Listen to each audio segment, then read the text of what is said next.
என்னப்பா இவருக்கு போய் இப்படி ஒரு நிலைமை வரலாமா? ஆமா, இவர் போய் என்ன பேச போறாரு? ஆனா இப்படி குடும்பத்திலே அடிப்பாங்கன்னு யாரும் எதிர்பார்க்கல. வாங்க வாங்க வாங்க, சூடா சமோசா வாங்க வாங்க. சில விஷயங்கள்லாம் ரகசியமாக தான் பேசணும், வெளிப்படையெல்லாம் பேசக்கூடாது. பார்த்துங்க, அவங்க குடும்ப விவகாரம் ஏகப்பட்டது இருக்கும். இப்போ என்ன குடும்ப விவகாரமாக இருந்தாலும் தெருவுக்கு வந்துருச்சு. ஆனால் இவங்க இப்படிலாம் சதி பண்ணக்கூடாதுங்க. பார்த்துங்க, ரொம்ப மோசங்க அதெல்லாம். கூட இருந்துங்கன்னே இப்படிலாம் பண்ணுறாங்க. அது என்ன மேட்ருன்னு கேட்டிங்கன்னா, எங்கள் அண்ணன் விஜய்க்கு வந்து திடீர்னு அந்த சம்பவம் இல்லை, 4 வருஷமாக நடக்குதான். ஒரு 2 நாளைக்கு முன்னாடி அவங்க மனைவி சங்கீதா டிவோர்ஸுக்கு அப்ளை பண்ணிட்டாங்க. எனக்கு பெரிய சோகமாயிடுச்சுங்க. நம்ம டீசெண்டான ஆள், அவங்க குடும்ப விவகாரம் அதெல்லாம் பேசக்கூடாது அப்படின்னு நம்ம நினச்சோம். அப்படின்னா இதுக்கு முன்னாடி எங்கள் அண்ணன் முன்னாடி இன்னெல்லாம் பண்ணியிருக்காங்க இந்த தொண்டர்களில் எல்லாம். அண்ணி வந்து என்ன பண்ணிட்டாங்கன்னா, திமுக கிட்ட காசு வாங்கிக்கிட்டாங்க. அவங்களோட சதி வேலையாக தான் இது நடந்துக்கின்னு இருக்குது. அந்த அம்மா பாவம் என்ன பண்ணாங்க எங்கள் அண்ணன்? இன்னும் அரசியலுக்கு வந்தது ஒரு குத்தமாங்க? அப்படின்னாங்க அவர் தப்பு பண்ணார். அதுக்கு போய் இப்படிலாம் பண்ணுறீங்களே, நியாயமாக இருக்குதா? எங்கள் அண்ணன் இவ்வளோ மன உடைச்சல் இருக்காது தெரியுமா? ஆனால் இதை மீறியும் தஞ்சையில் 4ஆம் தேதி கூட்டம் போட போகிறாரு. அங்கே என்ன பேச போகிறாரு அப்படின்றது தான் தெரில. இதுக்கு முன்னாடி விஜய் அவர்கள் வந்து கட்சி ஆரம்பித்து 2 வருஷம் ஆச்சு. 2 வருஷம் கழித்து அவர் இந்த ஏகப்பட்ட சம்பவங்களை சந்திச்சிட்டார், ஏகப்பட்ட நெருக்கடிகளை சந்திச்சிட்டாரு. தேர்தல் பரப்புரைன்னு சொல்லிட்டு அவர் ஆரம்பித்து ஏகப்பட்ட நாமக்கல் ஏகப்பட்ட இடங்களை சுற்றிக்கிட்டு இருந்த நேரத்தில் கரூரில் ஒரு செப்டம்பர் 27ஆம் தேதி திடீர்னு ஒரு சம்பவம். அது என்ன ஆகி போச்சுன்னா, ஒரு 41 பேர் உசுரை வந்து வாங்கிருச்சு. இதுக்கு முன்னாடியே நீங்கள் பார்த்தீங்கன்னா விக்கிரவாண்டியில் ஒரு வாட்டி முதல் மாநாடு போடும்போது ஒரு 5 பேர் வந்து ஆக்சிடென்ட்லேயும் நடந்த வண்டி ஓட்டிட்டு வந்ததில் இறந்துட்டாங்க. அது ஒரு 5 பேர். அடுத்து அப்படியே மதுரை மாநாடு நடந்துச்சு, அங்கே ஒரு 3 பேர். அதில் ஒரு தம்பி நம்ம குறிப்பாக பார்க்கணுன்னா பேனர் கட்ட தான் போயிருக்காரு, அங்கே கரண்ட்டு சாக்கு அடித்து இறந்துட்டார். கட்சிக்காகவே இறந்த ஒரு பையன், அவனுக்காக ஒரு இரங்கல் செய்தி தெரிவித்தார். அப்படின்னா குடும்பத்தை மட்டும் பார்த்துக்கிறார் போல், இரங்கல் செய்திலாம் எதுவும் சொல்ல கிடையாது. இது ஒரு பக்கம் இப்படி இருக்க, இதெல்லாம் மனவேதனையில் எங்கள் அண்ணன் இந்த மனவேதனையில் என்ன பண்ணுறது தெரியல அப்படின்னு இருந்துக்கிட்டு இருக்கா. அந்த நேரத்தில் பார்த்து கரூரில் ஒரு சம்பவம், மிகப்பெரிய சம்பவமாக நடந்து போச்சு.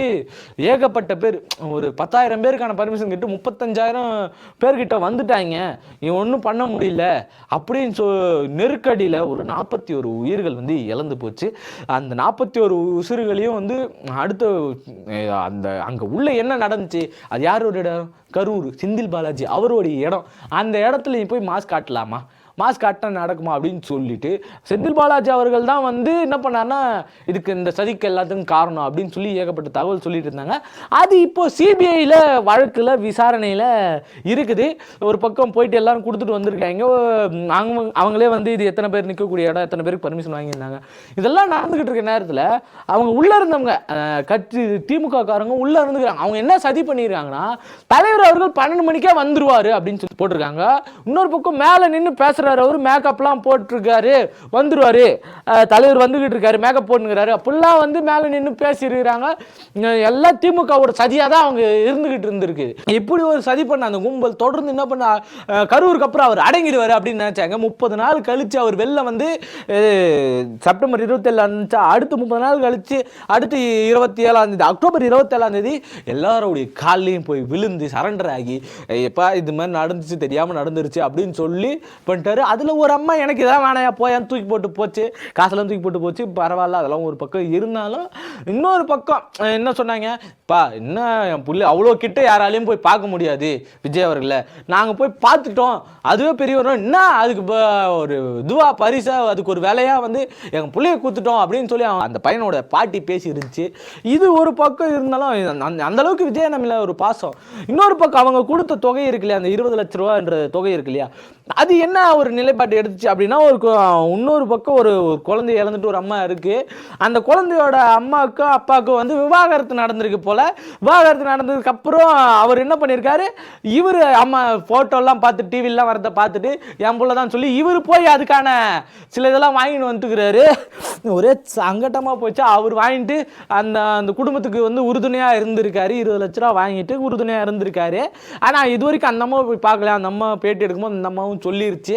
அது ஒரு பக்கம் இதெல்லாம் இருக்க, இன்னொரு பக்கம் என்ன ஆயிடுச்சுன்னா, அந்த 30 நாள் கழிச்சு நடந்த சம்பவத்தெல்லாம் 30 நாள் ஒரு 2 மாதம் கழிச்சு நடந்தது.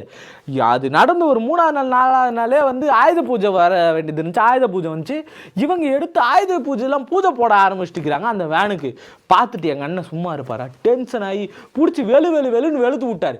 ஏன்டா அங்கே அவ்வளோ பேர் செத்துக்கிறாங்களே, ஒரு இரங்கல் கூட்டம் நடத்துவோம், இதெல்லாம் கிடையாதா, போய் என்னடா ஆயுத பூஜை நடத்துறீங்க அப்படின்னு சொல்லி எங்கள் அண்ணன் கேட்பாருன்னு பார்த்தா, அவர் வருத்தத்தில் இருந்ததுனால இதனால் கேட்க முடியாமல் போயிடுச்சு.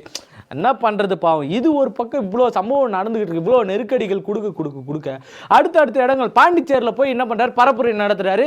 அங்கே இருக்கு போய் என்ன பேசுகிறார், பாண்டிச்சேரியில் போய் என்ன பேசுகிறாரு அப்படின்னு பார்த்தீங்கன்னா, டிஎம்கேவை மட்டும் நம்பாதீங்க அப்படின்னு சொல்லி பேசுகிறாரு. அங்கே வந்து ரேஷன் கடைகள்லாம் இல்லைன்னு சொல்லி பேசுகிறாரு. மறுநாள் முதல்வரே வந்து பாண்டிச்சேரியோட முதல்வரே வந்து சொல்லிட்டாரு, எப்பா இங்கெல்லாம் இருக்குதே, நீ தேவையில்லாத எதுவும் பேசிட்டு இருக்காது அப்படின்னு அவர் ஒரு பக்கம் சொல்ல, அங்கே இருக்கிற சில யூடியூப் சேனல்ஸ் சின்ன சின்ன சேனல்ஸ்லாம் இருக்கும்ல, அவங்க போய் என்ன பண்ணிட்டாங்க அப்படின்னா, போய் எல்லார்கிட்டையும் கேட்டு ரேஷன் கடை இல்லையாப்பா அப்படின்னு கேட்குறாங்க. அவங்க எல்லாம் இருக்குதுங்க, அவர் தேவையெல்லாம் பேசிட்டு போகிறாங்கன்னு. ஆனால் அங்கே அவ்வளோ பெரிய கரூரில் அவ்வளோ பெரிய சம்பவம் நடந்ததுக்கு அப்புறமும் அவங்க என்ன பண்ணுறாங்க, புஷியானது என்ன பண்ணுறாரு, வாங்க நான் பார்த்துக்கிறேன்றாரு. அங்கேருந்து அவர் அம்மா என்ன பண்ணி மைக்க பிடிங்க, உங்கள் வேலையை மட்டும் பாரு, 41 பேரை கொண்டு வந்துக்கிறார் அப்படின்னு அவரை மிரட்டி அனுப்பிச்சிருச்சு. இது ஒரு பக்கம் இவங்கெல்லாம் போயிடுத்தாங்க. அதுக்கு அடுத்து அப்படியே என்ன பண்ணுறாரு, எல்லா இடத்துலையும் போயிடுறாரு, பேசிட்டு வர்றாரு. இப்போ சமீபத்தில் பார்த்தீங்கன்னா சேலத்தில் பேசியிருந்தார், ஈரோட்டில் பேசியிருந்தார். சேலத்தில் பேசினப்போ என்ன ஆச்சுன்னா, இந்த பந்தலுந்தெல்லாம் போடாததுனால அங்கே ஒரு உயிரிழப்பு ஆகி போச்சு. அவர் இந்திக்காரு. இப்போ தான் தெரியுது இந்திக்காரங்க இங்கே என்ன வேலை, அவர் என்ன பண்ணிட்டு இருந்தார் அப்படின்னா, திமுகவுடைய சதி தான். என்ன பண்ணிக்கிறாங்க, வேலைக்கு வந்துக்கிறாங்க, அறிவாலயத்துக்கு வேலைக்கு வந்துக்கிற பையனா அவன் என்ன பண்ணிக்கிறாங்க, நீ போப்பா சேலத்துக்கு போன்னு காசு கொடுத்து அமிச்சு அங்கே ஏதோ எட்டு வேலைலாம் பண்ணி அந்த பையன் அங்கே இருந்த ஒரு சூழலில் இறந்துச்சான்.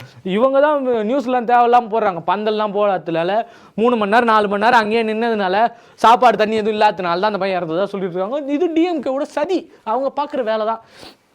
தொடர்ந்து நெருக்கடி குத்துக்கிட்டே இருக்கிறாங்க. அதுக்கப்புறம் என்ன பண்ணாருன்னா, வேலூரில் போயிட்டு பெரிய பந்தல்லாம் போட்டார். ஒரு இடத்துலையும் தன்னுடைய தவறுகளை வந்து திருத்திக்கிட்டே வர்றாரு விஜய் அவர்கள். அப்போ என்ன பண்ணார்னா, இங்கே வேலூரில் வந்து கூட்டம் போட்டத்தில் பந்தல்லாம் போட்டு பேசியிருந்தார். அங்கே எனக்கு புது ஃப்ரெண்டு கட்சிக்கிறாரு அப்படின்லாம் சொல்லியிருக்கிறாரு. அந்த ஃப்ரெண்டு யாருன்னு கேட்டிங்கன்னா, முதல்வர் அவர்கள் தான். அவர்கள் என்ன சொன்னார் அப்படின்னா, முதல்வர் அவரில், ஏன் சார் இவ்வளோ ஃப்ரெண்டுன்னு சொல்கிறீங்களே, ஃப்ரெண்டுன்னா நீங்கள் இப்படி பண்ணுவீங்களா, கரூரில் எதுக்கு சார் என்னை தேவையில்லாமல் இழுத்து விட்டீங்க, என்னால் தான் நடந்துச்சு, ஏன் மேலே எப்படி பழி போட்டிங்க நீங்கள் மொத்தமாக அப்படின்னு சொல்லி கேட்டார். நானும் போய் தேடி பார்க்குறேன். அவர் சொல்லியிருக்கிறாருங்க, எங்கேயோ சொல்லிக்கிறாரு. எங்கள் அண்ணன் மட்டும் தனியாக அதை எடுத்து வச்சுக்கிறாரு, எங்களுக்கு எங்கேயும் கிடைக்கல. சட்டசபையில் பேசுறதா கூட நிறைய பேர் சொன்னாங்க. அது போய் பார்த்தேன், இப்படி ஒரு சம்பவம் நடக்கூட, இப்படி ஒரு கூட்டம் இருக்குது அப்படின்னு தான் அவர் பேசிக்கிறாரு தவிர அவர் மேலே சொல்லலை. எனக்கு அந்த வீடியோ கிடைக்கல, நமக்கு 4 விஷயம் தெரில பார்த்துங்க, அதனால கிடைக்கல. எங்கள் அண்ணன் விஜய்க்கு மட்டும் எங்கேயும் கிடைச்சிக்குது. புஷியானந்த் எடுத்துன்னு போய் காட்டினாரா, இல்லை ஆதவர்ஜன் எடுத்துன்னு போய் காட்டினாரா, நிர்மல்குமார் எடுத்துன்னு போய் காட்டினாரா என்னன்னு தெரில. இந்த சம்பவத்துக்கு அப்புறம் வேலூருக்கு அப்புறம் என்ன பண்ண போறாரு, என்னெல்லாம் பேச போறாரு அப்படின்னு யோசிச்சோம். இன்னொரு பக்கம் வேலூரில் என்ன சொல்லியிருந்தாரு அப்படின்னு பார்த்தீங்கன்னா, எல்லாரும் வீட்டுக்கு வந்து நான் பார்க்குறேன், நான் ஜெயிச்சிட்டேன் அப்படின்னா எல்லார் வீட்டுக்கும் வருவேன், கிராமமாக வருவேன், உங்கள் ஊருக்கே வந்து நான் பார்க்க போகிறேன் எல்லாரையும் அப்படின்னு சொல்லிட்டார். ஏன்னா இப்போ தான் இவங்க நெருக்கடி கொடுக்குறாங்கல்ல, முதல்வர் ஆகிட்டார்னா யார் நெருக்கடி கொடுப்பா, அவரே நெருக்கடி கொடுத்துக்கிட்டாதான் உண்டு, அதனால நானே வந்து பார்க்குறேன் அப்படின்னு ஒரு பக்கம் அவர் சொல்ல, இன்னொரு பக்கம் இப்படிலாம் நடந்துகிட்டு இருக்கு. இன்னொரு பக்கம் திட்டங்கள்லாம் சொல்கிறார். என்ன திட்டங்கள்னா, ஒரு ரொம்ப பாராட்டக்கூடிய விஷயமா இருந்துச்சு. அதில் ஒன்று சொல்லணும்னா, மலைவாழ் கிராமங்களில் வந்து பேருந்து இதெல்லாம் இல்லாத ஒரு போகாத இடமா இருக்காது, எல்லா இடத்துக்கும் பேருந்து வசதிகள் அமைச்சு தரப்படும், அப்படி ஒரு மலைவாழ் கிராமமே இருக்காது அப்படின்றது சொல்லிட்டாரு. இன்னொரு பக்கம் மருத்துவ வசதிகள் அங்கே வந்து ஹாஸ்பிட்டல் நியமிச்சு தருவோம், ஆரம்ப சுகாதார நிலையம் அமைக்கப்படும் அப்படின்னு ஒரு பக்கம் சொல்லிட்டாரு. இதில் இன்னொரு சம்பவம், கிராமம் அங்கே உள்ளே வந்து பிரசவம் பார்க்குறாங்க, அப்படி ஒரு அவல நிலை இருக்குன்ட்டு. அதெல்லாம் கேட்டு திமுககாரங்க என்ன சொல்கிறாங்கன்னா, இவங்க அங்கேயே போய் இல்லம் தேடி மருத்துவம்னு ஒன்று இருக்குது, வீட்டுக்கே போய் நாங்கள் மருத்துவ உதவிகளை பார்த்து அவங்களுக்கு செஞ்சு கொடுத்துட்டு வந்துடுவோம் அப்படின்னு ஒரு பக்கம் சொல்லிட்டு இருக்காங்க. எங்கே நடக்குது? சும்மா அதெல்லாம் போய் சொல்லிட்டு இருக்காங்க. அவங்களாம் ஒன்றுமே பண்ணல, அவங்க சதியாக ஒரு பண்ணிட்டு இருக்காங்க. விஜய் என்ன சொன்னதெல்லாம் முழுக்க முழுக்க உண்மை. இன்னொரு பக்கம் இந்த கல்லூரி சார்ந்த நிறுவனங்கள், இந்த பொறியியல் கல்லூரி இதுக்கெல்லாம் போகிறாங்க இல்லை, சிபிஎஸ்சி இந்த மெத்தட்லாம் போகிறாங்கல்ல, அதெல்லாம் வந்து மாணவர்களுக்கு புரிகிற மாதிரி இருக்கும் அப்படின்றதையும் தெளிவாக சொல்லியிருக்க. உயர்கல்வி பத்திரம் புரிதல் மாணவர்களுக்கு இருக்கும், இது வரைக்கும் இல்லை பார்த்துங்க. பல பேருக்கு அது இல்லாமல் இருக்குது. அதனால தான் வந்து அதெல்லாம் புரிகிற மாதிரி நம்ம திட்டங்கள்லாம் இருக்கும் அப்படின்னு சொல்லி ஒரு நிறைய விஷயம்லாம் சொல்லியிருக்காரு. தாப்பால் இல்லாத பெண்கள் கழிவறையில் தாப்பால் இல்லாமல் இருக்காது அப்படின்றது ரொம்ப சொல்லியிருக்காரு. உண்மையிலே எல்லாரும் பாராட்டாங்க, அவ்வளோ பேர் சந்தோஷப்பட்டாங்க. இப்படிப்பட்ட திட்டங்கள் தான், அடிப்படை திட்டங்கள் தான் வரணும் அப்படின்னு சொல்லி பாராட்டினாங்க. நம்ம தாராளமாக ஏற்றுக்கணும்.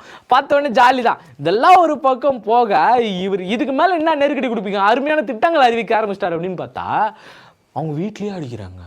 சங்கீதா அவர்கள் வந்து திடீர்னு டிவோர்ஸ் கொடுத்துட்டாங்க. டிவோர்ஸ் கேட்டு அவங்க போட்டுருக்காங்க. நான் திடீர்னு இப்போ ஏன் இத்தனை நாள் கிடையாதா? இத்தனை நாள் எங்கே போனாங்க அவங்க?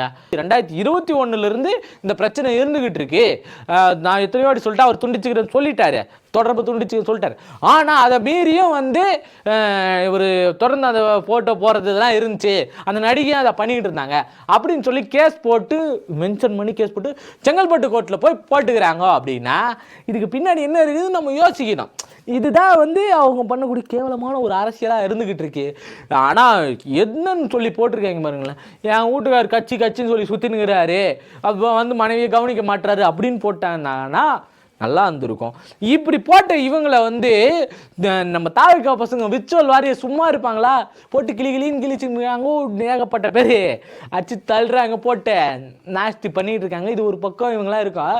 இன்னொரு பக்கம் தெளிவாக சொல்லணும், அவங்க பர்சனல் மேட்ருப்பா, அதெல்லாம் நம்ம கண்டுக்கூடாது அப்படின்றது தெளிவாக சொல்லிட்டாங்க. அதை போய் நம்ம கண்டுக்கணும்னு வச்சுக்கலாம், நமக்கு தேவையில்லாத பிரச்சனை. ஏன்னா இது வரைக்கும் இவங்களாம் என்ன பண்ணாங்கன்னா, சீமானந்தம் பேசும்போது இந்த விஜயலட்சுமி இந்த மேட்ரு இருக்குல்ல, சீமானந்தம் மேட்ரு இருக்குல்ல, அதை பற்றி பேசாமல் தான் இருந்தாங்க. இன்னொரு பக்கம் கலைஞருக்கு வந்து ஏகப்பட்ட மனைவிகள் அதில் வந்து இருக்குதுன்னு இவங்க பேசாமல் தான் இருந்தாங்க. அவள் தான் அவங்க பர்சனலு, அதை நம்ம கண்டுக்கூடாது அப்படின்னு சொல்லி பேசாமல் இருந்த தொண்டர்கள் தான் இன்னைக்கு இதையும் சொல்கிறாங்க, அதெல்லாம் போய் நம்ம கண்டுக்கூடாதுப்பா, அதெல்லாம் அவங்க வந்து. இன்னொரு பக்கம் சங்கீதா மேம் அவங்களே வந்து அந்த இதுன்னு சொல்லி ஏகப்பட்ட பீப் போட்ட வார்த்தைகள்லாம் போட்டு ட்வீட் போட்டுக்கிட்டு இருக்காங்க.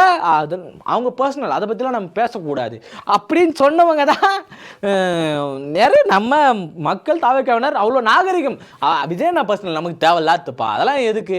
கமெண்ட்ல போய் ஏதாச்சும் திமுக ஆதரவோ பேசி போட்டாங்கன்னு வச்சுக்கோங்களேன், அவங்கள கமெண்ட்ல போய் அசிசிமா கழுவி ஊத்துறதுலாம் வேற யாரோ, இவங்க கிடையாது. கமெண்ட்ல போய் அப்படி பேசுறதுல இவங்க கிடையாது. தாவேக்காவினர் தனிநபர் தாக்குதல் பண்றதே இல்லை.